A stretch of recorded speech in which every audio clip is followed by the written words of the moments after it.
Évangile de Luc, chapitre 14.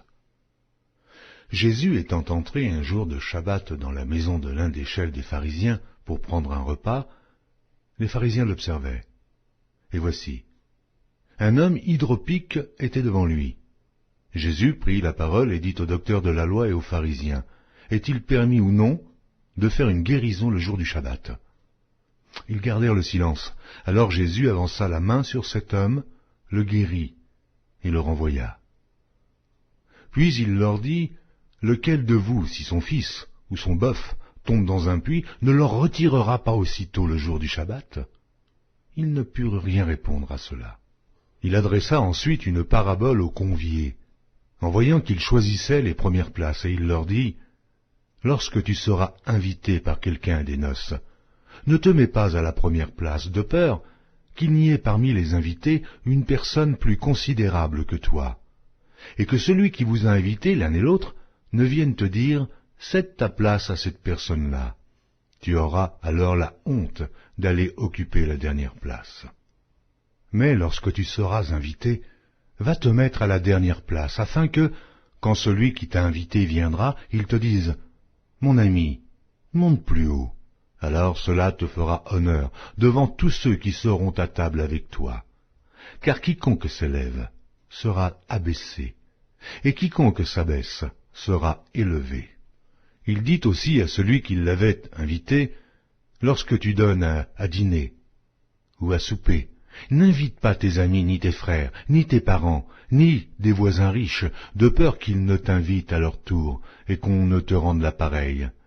Mais lorsque tu donnes un festin, invite des pauvres, des estropiés, des boiteuses et des aveugles, et tu seras heureux de ce qu'ils ne peuvent pas te rendre la pareille, car elle te sera rendue à la résurrection des justes. » Un de ceux qui étaient à table, après avoir entendu ces paroles, dit à Jésus, « Heureux celui qui prendra son repas dans le royaume de Dieu. » Et Jésus lui répondit, « Un homme donna un grand souper, et il invita beaucoup de gens.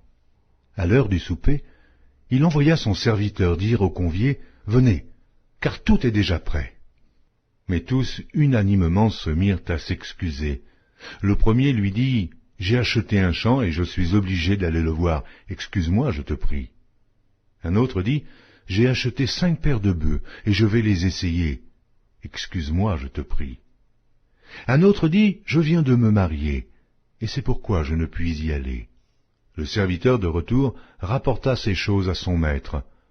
Alors le maître de la maison, irrité, dit à son serviteur, « Va promptement dans les places et dans les rues de la ville, et amène ici les pauvres, les estropiés, les aveugles et les boiteux. » Le serviteur dit, « Maître, ce que tu as ordonné a été fait, et il y a encore de la place. » Et le maître dit au serviteur, « Va dans les chemins et le long des haies, et ceux que tu trouveras, contrains-les d'entrer, afin que ma maison soit remplie. Car je vous le dis, aucun de ces hommes qui avaient été invités ne goûtera de mon souper. » De grandes foules faisaient route avec Jésus. Il se retourna et leur dit, « Si quelqu'un vient à moi, et s'il ne hait pas son père, sa mère, sa femme, ses enfants, ses frères et ses sœurs, et même à sa propre vie, il ne peut être mon disciple. Et quiconque ne porte pas sa croix et ne me suit pas, ne peut être mon disciple. Car lequel de vous, s'il veut bâtir une tour, ne s'assied d'abord pour calculer la dépense et voir s'il a de quoi la terminer, de peur qu'après avoir posé les fondements, il ne puisse l'achever, et que tous ceux qui le verront ne se mettent à le railler en disant « Cet homme a commencé à bâtir et il n'a pu achever. » Ou quel roi, s'il va faire la guerre à un autre roi, ne s'assied pas d'abord pour examiner s'il peut, avec 10 000 hommes, marcher à la rencontre de celui qui vient l'attaquer avec 20 000? S'il ne le peut, tandis que cet autre roi est encore loin, il lui envoie une ambassade pour demander la paix. Ainsi, quiconque d'entre vous ne renonce pas à tout ce qu'il possède ne peut être mon disciple. Le sel est une bonne chose, mais si le sel perd sa saveur, avec quoi l'assaisonnera-t-on? Il n'est bon ni pour la terre, ni pour le fumier. On le jette dehors. Que celui qui a des oreilles pour entendre, entende.